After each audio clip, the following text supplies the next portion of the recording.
ہمیں یوں کہنا چاہیے کہ اللہ کی تعریف ہے کہ اس اللہ نے آپ کے دل میں بات ڈالی اور آپ سے ذریعے میرا یہ کام ہو گیا، آپ کا یہ کام، میرا یہ کام آپ کے ذریعے ہو گیا۔ تو ایک ہے عقیدے کی سلامتی، اور اعمال کی سلامتی یہ ہے کہ بندہ چھوٹا سے چھوٹا عمل یا بڑا سے بڑا عمل صرف اور صرف اللہ کی رضا اور خوشنودی کے لیے اخلاص کے ساتھ کرے۔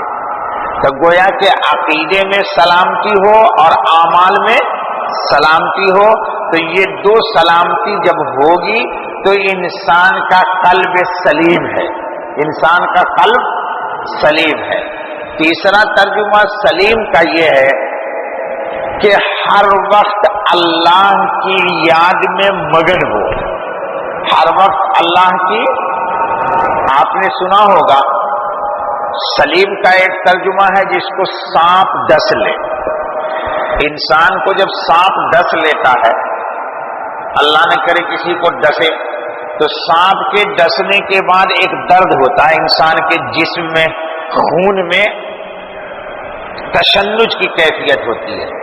تو یہ انسان اندر ہی اندر بلبلاتا ہے، اندر ہی اندر بلبلاتا ہے۔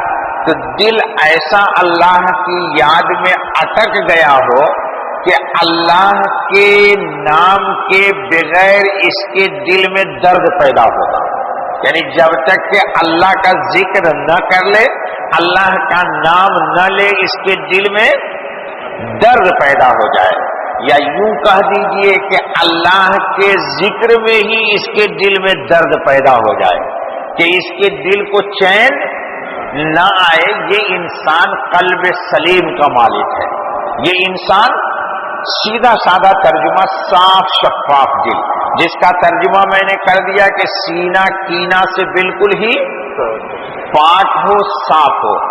جس دل میں کینہ ہوگا، جس دل میں غل ہوگا، غش ہوگا، کھوٹ ہوگا، کسی کی طرف سے کوئی ذرہ برابر بھی بدگمانی ہوگی، وہ مومن کامل نہیں ہو سکتا، وہ مومن کامل نہیں ہو سکتا۔ جب تک کہ دل خالص اللہ کی عظمت میں رنگین نہ ہو، اس وقت تک کمال ایمان انسان کو حاصل نہیں ہوتا ہے۔ اسی لیے قرآن پاک نے تعلیم دی، ترغیب دی، ہم کو ہدایت دی۔ نبی اکرم صلی اللہ علیہ وسلم کے ذریعے قرآن میں ہم کو اللہ پاک نے ایک اصول بتایا۔ کیا بتایا؟ پہلے بھی بتایا جا چکا ہے کہ ربنا لا تجعل فی قلوبنا غلا للذین آمنوا، اے اللہ میرے دل میں کسی بھی کلمہ والے کی طرف سے کوئی غل یعنی غش اور کھوٹ نہ ہو۔ جب تک یہ کھوٹ ہوگا اس وقت تک اللہ کی تجلی وہاں۔ ارے بابا مجھ سے آپ سن چکے ہو، نبی اکرم صلی اللہ علیہ وسلم نے بھی صحابہ کو کہا، بخاری شریف کی روایت ہے کہ تم لوگوں کے آپس میں باتیں ہو جایا کرے نا، تو اس کو آپس میں نمٹا لیا کرو، میرے پاس مت لے کے آیا کرو۔ کیوں؟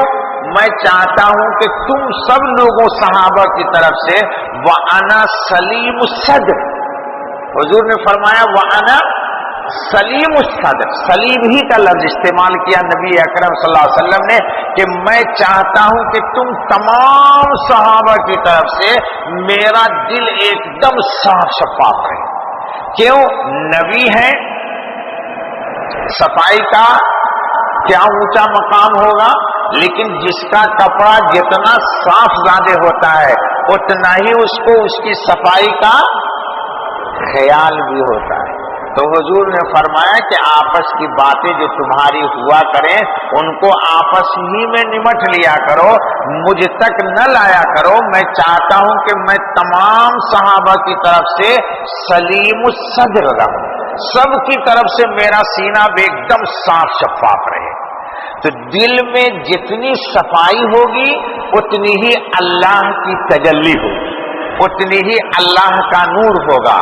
دل میں جتنی صفائی ہوگی اتنی عبادت میں حلاوت ہوگی، جتنی دل میں صفائی ہوگی اتنی ہی قرآن کی تلاوت میں اس کو لطف سرور آئے گا، جتنی دل میں صفائی ہوگی اتنی ہی طبیعت میں انابت بھی ہوگی، اتنی ہی طبیعت میں انابت بھی ہوگی، جو قرآن نے کہا ہے وَأَنِيبُوا إِلَىٰ رَبِّكُمْ۔ تو ان سب کا مدار طہارت قلب پر ہے، ان سب کا مدار دوستوں طہارت قلب پر ہے۔ قلب جتنا صاف ہوگا اتنی ہی زیادہ اللہ کے نزدیک اس قلب کی قدر ہوگی۔ نبی اکرم صلی اللہ علیہ وسلم نے بھی فرمایا کہ جسم میں ایک لوتھڑا ہے گوشت کا، اگر وہ درست ہے تو پورا، اور اگر وہ خراب ہے پورا جسم ہی خراب ہے۔ یعنی دل اگر بالکل صاف ہے تو اعمال جتنے ایسے دل سے ہوں گے وہ سب اللہ کو مقبول ہوں گے، اور دل میں جتنی خرابی ہوگی اسی اعتبار سے اعمال میں بھی خرابی ہوگی۔ اسی لیے قرآن پاک نے بار بار مختلف مقام پر تزکیہ قلوب کی بات کی ہے۔ قد افلح من زکاہا، قد افلح من تزکا، قرآن نے کیا کہا؟ اور نبی اکرم صلی اللہ علیہ وسلم نے بھی دعا مانگی، قاری صاحب کو بھی سنتا ہوں کبھی کبھی مانگتے ہیں، اللہم آتی نفوسنا تقواہا وزکھا فإنک خیر من زکاہا انک انت ولیہا ومولاہا۔ اے اللہ میرے دل کو تمام اخلاق رذیلہ اور تمام کے تمام اخلاق خبیثہ سے پاک کر دے۔ دل کی بیماری کیا ہے؟ حسد۔ دل کی بیماری کیا ہے؟ کینہ۔ دل کی بیماری کیا ہے؟ جی کبر۔ دل کی بیماری کیا ہے؟ حسد۔ دل کی بیماری کیا ہے؟ جلن۔ جلن سمجھتے ہیں؟ دونوں ہی آدمی ایک ہی فلائٹ سے آیا، ایک ایجوکیشن والا ہے ایک بغیر ایجوکیشن والا ہے، بغیر ایجوکیشن والا خوب کما رہا ہے، ایجوکیشن والے کو نوکری نہیں مل رہی ہے، بیچارہ کیا کرے؟ اب حسد ہو گیا، ایک ہی خاندان، ایک ہی سب کچھ، ایک ہی ڈگری، تو بھائی ان سب کا مدار ہے ذالک فضل اللہ، ذالک اللہ کا فضل جس کے ساتھ ہو جائے اس کے ساتھ عنایت۔ تو حسد کرنے سے انسان فضل میں اور پیچھے رہ جاتا ہے، اور حسد کو ختم کرنے سے اللہ کے فضل کے قریب ہو جاتا ہے۔ تو اس حدیث میں یہی تعلیم دی گئی کہ حتی المقدور کوشش کی جائے کہ دل کو بالکل صاف شفاف رکھا جائے۔ اب حدیث میں اس کا علاج بھی بتایا گیا۔ اس آدمی کے لیے دل میں حسد پیدا ہوتی ہے تو اس کے لیے دعائے خیر کیجیے، اس کے لیے دعائے، جس آدمی کے خلاف دل میں کوئی بات پیدا ہو اس کے لیے دعائے خیر کیجیے، کیونکہ حسد کا مادہ، جلن کا مادہ یہ ہے کہ انسان ترقی کیوں کر رہا ہے۔ آپ جب اس کے لیے خیر کی دعا مانگیں گے تو گویا کہ جو پہلے سے بھی اس کو خیر ملا تھا اور مزید اس کے لیے آپ خیر کی دعا کر رہے ہیں، جبکہ ہمارا نفس اس کے خیر کو چاہ نہیں رہا ہے۔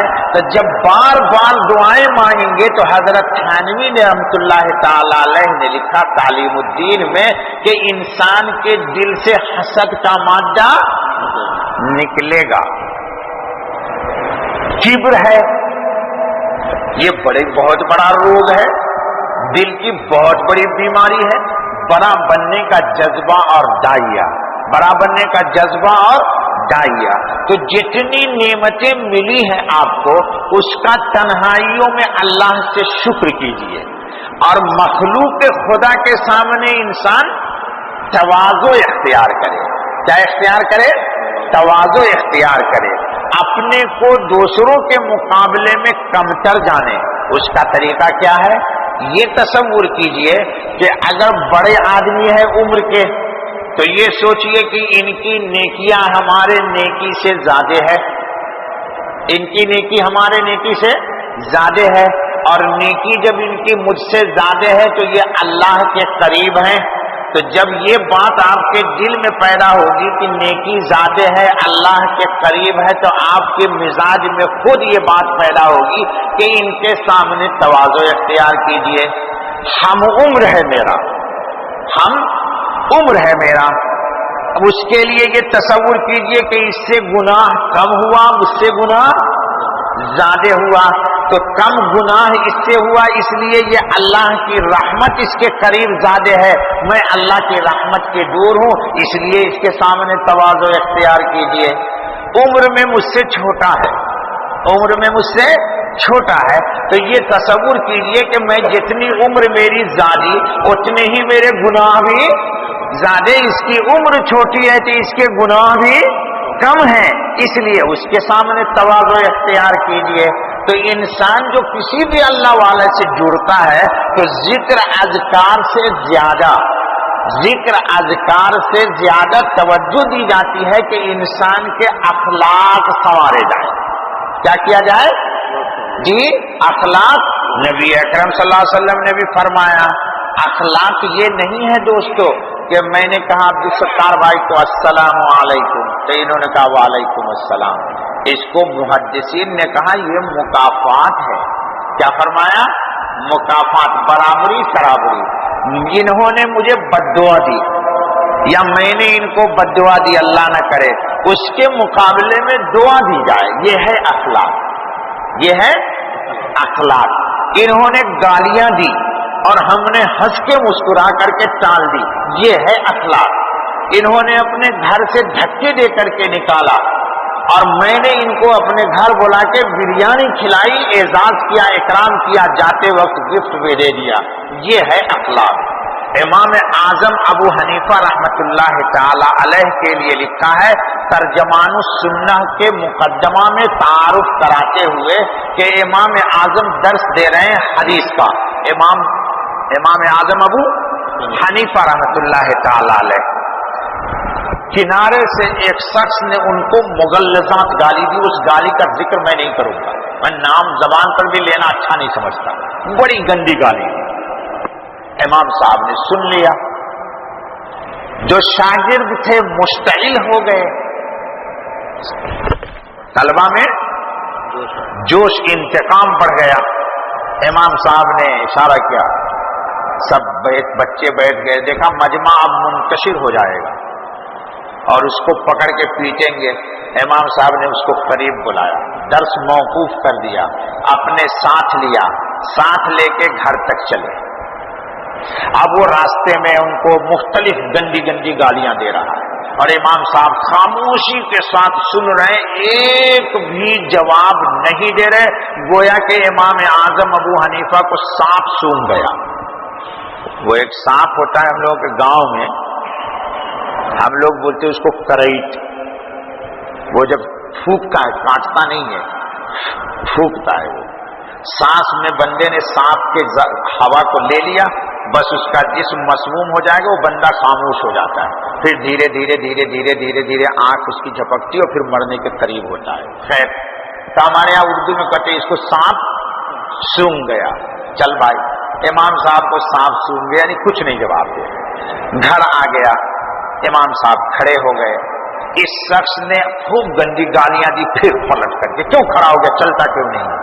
امام صاحب نے کہا میرا مکان آ گیا ہے، آپ کی خواہش ابھی مکمل پوری نہیں ہوئی، آپ کے جذبات کو تسلی تشفی نہیں ہوئی، آپ کی خواہش پوری نہیں ہوئی، اس لیے میں نے کہا اپنی آپ خواہش پوری کر لیجئے۔ جتنی گالی دینی تھی دی اس نے۔ یہ ترجمان السنہ کے مقدمہ میں جلد اول میں مولانا بدر عالم میٹھی نے لکھا ہے، دیکھیے گا کتاب میں۔ اس کے بعد جب وہ گالی دے ہوئے کر کے جی بھر گیا، چلنے لگا، تو امام صاحب نے کہا تھوڑی دیر رک جائیے، تشریف رکھیے، میں ابھی آتا ہوں اندر سے۔ ہم ہوتے، آپ ہوتے تو یہ لاتے نہیں، یہ نہیں لائے۔ امام صاحب اندر گئے، ایک تشت میں، طبق میں، قاب میں اچھی قسم کی اعلیٰ نفیس کھجور لے کے آئے اور کھجور لا کر کے گالی دینے والے کو دیا۔ اس نے لے لیا، چلا گیا۔ وہ بھی بڑا ڈھیٹ آدمی تھا، گالی دے کے بھی کھجور لے لیا، چلا گیا۔ واقعہ ختم۔ ایک زمانے کے بعد جب امام اعظم ابو حنیفہ رحمۃ اللہ علیہ کا انتقال ہوا ہے تو کسی نے خواب میں دیکھا ہے، دیکھنا میں نے حوالہ بتایا آپ کو، خواب میں دیکھا، پوچھا کیا ہوا؟ فرمایا اللہ نے مغفرت کر دی۔ کہا کس بات پہ مغفرت ہوئی؟ کہا وہ ایک دن جو ایک آدمی مجھے گندی گالیاں دے رہا تھا درس میں، اور میں نے پوری گالیاں سن لی، پھر راستے میں بھی سنتا رہا، اور گھر پہ گیا تو جانے کے بعد پھر گالیاں دیتا رہا، وہ پھر سنتا رہا، جب جانے لگا پھر طباخ میں اس کو کھجور دی۔ اللہ تعالیٰ کو یہ نیکی میری پسند آ گئی، اور اسی بات پہ میری مغفرت ہو گئی، اسی بات پہ میری مغفرت ہو گئی۔ اخلاق کیا ہے؟